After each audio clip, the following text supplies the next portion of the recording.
केजरीवाल का क्या कसूर? उन्होंने गरीबों के बच्चों के लिए स्कूल अच्छे अच्छे बनाए जहां से डॉक्टर, इंजीनियर, लॉयर, टीचर निकलेंगे। उन्होंने लोगों को मुफ्त बिजली दी, मुफ्त पानी दिया, अस्पताल बनाए, बसेस की मुफ्त। मगर इनको तकलीफ है, इनको इस परिवार से तकलीफ है। ये जो परिवार आप देख रहे हैं, इनको परिवारवाद से तकलीफ नहीं है। अगर परिवारवाद से तकलीफ होती तो ज्योतिरादित्य सिंधिया को नहीं लेते। अगर परिवारवाद से तकलीफ होती तो जतिन प्रसादा को नहीं लेते, मिलन देवरा को नहीं लेते, राजनाथ सिंह का बेटा पॉलिटिक्स में नहीं होता। इनको तकलीफ है अगर आज भी आदित्य ठाकरे जी बीजेपी में चले जाते हैं तो फिर परिवारवाद नहीं है। इनको एक परिवार से सबसे ज्यादा तकलीफ है, और वो परिवार जिसने इस देश के लिए जेल में गए, कुर्बानियां दी, इस देश को बनाया। गांधी नेहरू उस परिवार की बात करते हैं। अरे मैं कहती हूँ ऐसे और परिवार पैदा हुए होने चाहिए थे। आज देश जो हमारा चांद्रयान पे पहुंचा, चांद पे पहुंचा, शायद कहीं और पहुंच गया होता। इनका क्या काम है? इनका काम है, इन्होंने कहा हम सवाल पूछते हैं। आपने कहा 2 करोड़ नौकरियां देंगे, नौकरियां नहीं दी, बल्कि यहाँ के नौजवानों के हाथों में लाठी दी, जबान पे नारा दिया, कभी देश का कभी धर्म का, बोला जाओ मारो, लिंच करो, शक्ल देखो, क्या खाता है, क्या पहनता है, दाढ़ी कितनी लंबी है। इन्होंने नौजवानों का अपराधीकरण किया, उनको दंगाई बनाया, कहा तुम दंगे करो, तुमको जेल नहीं भेजेंगे, मगर हमसे नौकरी का हिसाब मत मांगो, हमसे 2 करोड़ नौकरियों का हिसाब मत मांगो। इन्होंने भ्रष्टाचार का इल्जाम हम पे लगाया। अरे चंदा चोरी में जितना भ्रष्टाचार इन लोगों ने किया, पिछले 75 साल में हमारे मुल्क में इतना भ्रष्टाचार कभी नहीं हुआ है। ईडी के जरिए वसूली की, इन्होंने इनकम टैक्स के लिए जरिए वसूली की। ये सबसे भ्रष्ट सरकार है। आज हम यहाँ पर इसलिए जमा नहीं है कि हमने केजरीवाल जी को, अपोजिशन को बचाना है, नहीं। आज हम संविधान को बचाने के लिए यहाँ है। उस संविधान को जिसने आपको वोट दिया है, उस वोट से जिससे आप अपनी सरकार चुनते हैं, अगर आज आप नहीं जागे तो आपके वोट की कोई कीमत नहीं हुई।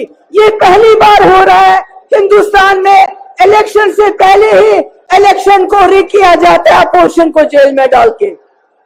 मेरी आखिर में आप सबसे गुजारिश है, हमारे इंडिया अलायंस के पास टीवी नहीं है, अखबार नहीं है, फेसबुक नहीं है, यूट्यूब नहीं है, इनके पास सब कुछ है, गोदी मोदी सारा मीडिया।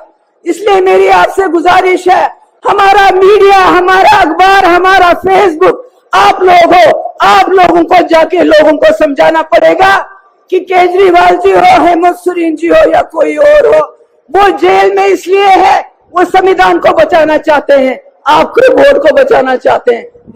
अब की बार भाजपा तड़ी पार, अब की बार राहत इंदौरी साहब ने, मैं आपके बीच में रखता हूं, अगर खिलाफ है होने दो, जान थोड़ी है, ये सब धुआं है, कोई आसमान थोड़ी है। लगेगी आग तो आएंगे जद में, लगेगी आग तो आएंगे घर कई जद में, यहां पे सिर्फ हमारा मकान थोड़ी है। महबूबा मुफ्ती जी।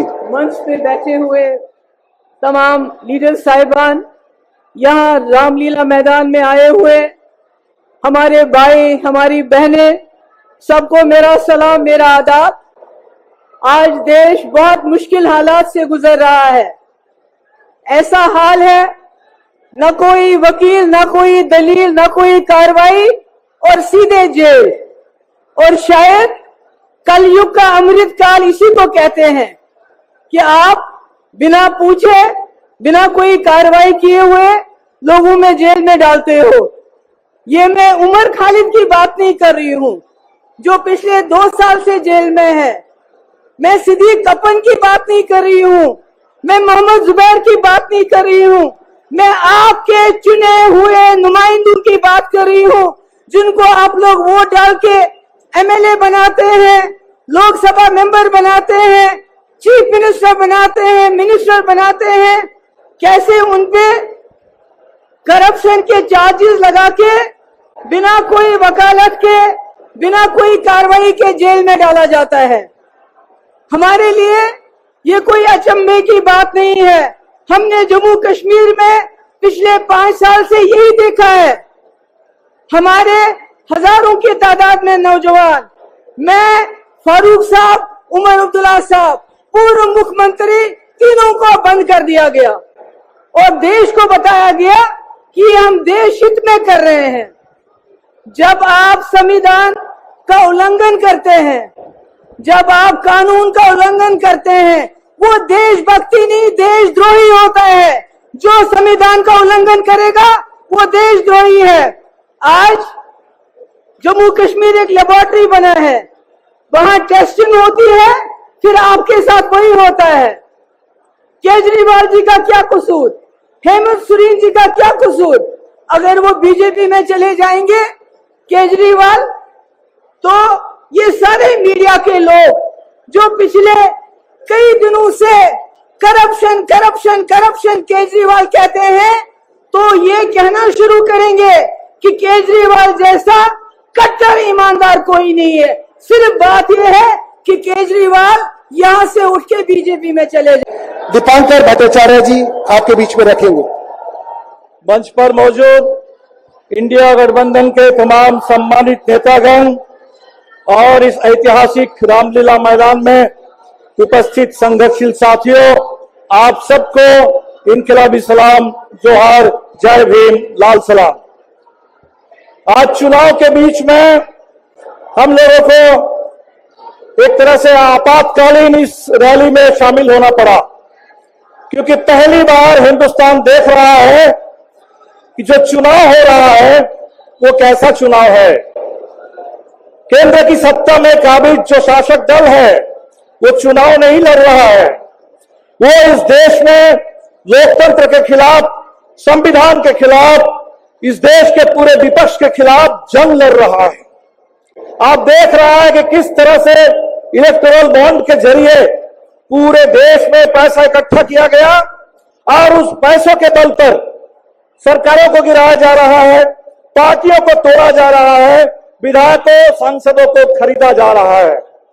जिनको खरीद नहीं सकते, जिनको झुका नहीं सकते, उनको जेल में भेजा जा रहा है।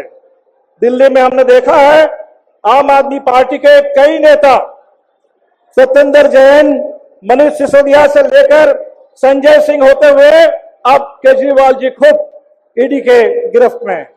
हमने देखा हमारे झारखंड में हेमंत सोरेन जी इस समय जेल में, बिहार में हमारी पार्टी के जुझारू नौजवान दलित विधायक कॉमरेड मनोज मंजिल और उनके साथ 22 और साथी फर्जी मुकदमों में फंसा करके उनको जेल में डाला गया, उनकी विधानसभा की सदस्यता छीन ली गई। तो पूरे देश में ये चुनाव नहीं, लोकतंत्र के खिलाफ जंग का ऐलान किया गया और हम लोगों को इस जंग में लोकतंत्र को बचाने के लिए, इस देश के संविधान को बचाने के लिए अब निर्णायक लड़ाई लड़नी है, इस लड़ाई को जीतना है। साथियों, ज्यादा बोलने की जरूरत नहीं है। हमें याद है कि हिंदुस्तान में जिस समय संविधान लिखा जा रहा था, संविधान सभा में बहस हो रही थी कि भारत को कैसा शासन चाहिए। कुछ लोग थे जो कहते थे कि अमेरिका के तर्ज पर भारत को भी राष्ट्रपति शासन चाहिए, राष्ट्रपति शासित प्रणाली चाहिए। बाबा साहब अंबेडकर थे जिन्होंने कहा कि नहीं, हिंदुस्तान को संसदीय लोकतंत्र चाहिए, क्योंकि संसदीय लोकतंत्र में सत्ता के ऊपर जनता की कम से कम थोड़ा नियंत्रण रहता है, जनता की थोड़ी निगरानी रहती है। आज वो नियंत्रण, वो निगरानी उन तमाम संस्थाओं को खत्म करने की कोशिश है। अंग्रेजी में एक कहावत है, absolute power corrupts absolutely. Absolute power और एब्सोल्यूट करप्शन एक ही सिक्के के दो पहलू है। आज जब मोदी सरकार ये चाहती है कि देश की पूरी राजनीतिक सत्ता उस सरकार के पास हो, मोदी जी और अमित शाह के हाथ में हो, देश की पूरी संपत्ति वो अदानी और अंबानी के पास हो, तो सत्ता का और संपत्ति का ये जो केंद्रीकरण है ये हिंदुस्तान के लोकतंत्र को खत्म कर रहा है। और इसीलिए वो डिमोनेटाइजेशन से लेकर के इलेक्टोरल बॉन्ड तक चरम भ्रष्टाचार, हिंदुस्तान में अब तक जितना भ्रष्टाचार हम लोगों ने देखा है, अब तक की सबसे भ्रष्ट सरकार मोदी सरकार है। भारतीय जनता पार्टी हिंदुस्तान के अब तक की सबसे भ्रष्ट पार्टी है। और इसीलिए इस बार की निर्णायक लड़ाई भ्रष्टाचार के खिलाफ, तानाशाही के खिलाफ, फांसीवाद के खिलाफ, मनुवाद के खिलाफ, इस देश में संविधान को खत्म करके मनुस्मृति को थोपने की साजिश के खिलाफ देश की निर्णायक लड़ाई है।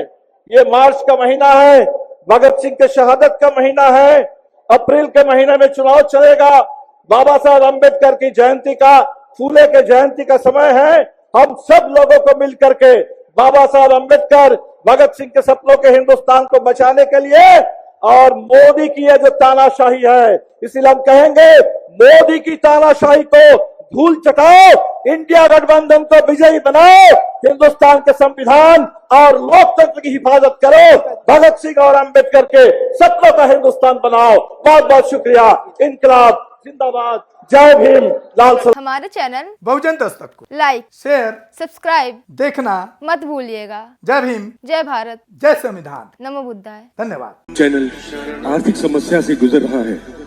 अगर आप बहुजन समाज में बाबा साहेब अम्बेडकर और तथागत बुद्ध की विचारधारा को अधिक से अधिक लोगों तक पहुंचाना चाहते हैं तो हमें आर्थिक सहयोग प्रदान करें, ताकि हम अपने चैनल के माध्यम से देश विदेश में समता, बंधुता, एकता और संवैधानिक अधिकारों को ज्यादा से ज्यादा लोगों तक पहुंचा सकें। आप अपनी सहायता राशि नीचे लिखे खाते में जमा करा सकते हैं। खाता धारक गौतम रत्ना, खाता संख्या 3169576865 IFSC कोड SBIN 0060336, बैंक भारतीय स्टेट बैंक। आप हमारे बैंक खाते का विवरण स्क्रीन पर भी देख सकते हैं। जय भीम, जय भीम। मैं गौतम रत्ना आपका बहुजन फिल्म प्रोडक्शन में स्वागत करता हूं और आप हमारे प्रोडक्शन हाउस के अंदर अपना कैरियर बना सकते हैं as a film director, as a producer and actor and actress and editor and cinematographer also. अगर आपको फिल्म से रिलेटेड कुछ भी प्रोजेक्ट आपको बनवाना है तो हमारे पास में पूरा सेटअप है, जिसमें फिल्म कैमरा है, शूटिंग लाइट्स है और एडिटिंग है। सारा A to Z एक ही जगह पर आपको हमारे यहाँ पर मिल जाएगा। तो दोस्तों आप हमें कांटेक्ट कर सकते हैं हमारे नंबर्स पर 9810085714 और 8510005714। हमारे वेबसाइट पे विजिट कर सकते हैं www.filmserviceindia.com और हमें मेल भी कर सकते हैं gautamfilmsproduction@gmail.com पर। धन्यवाद।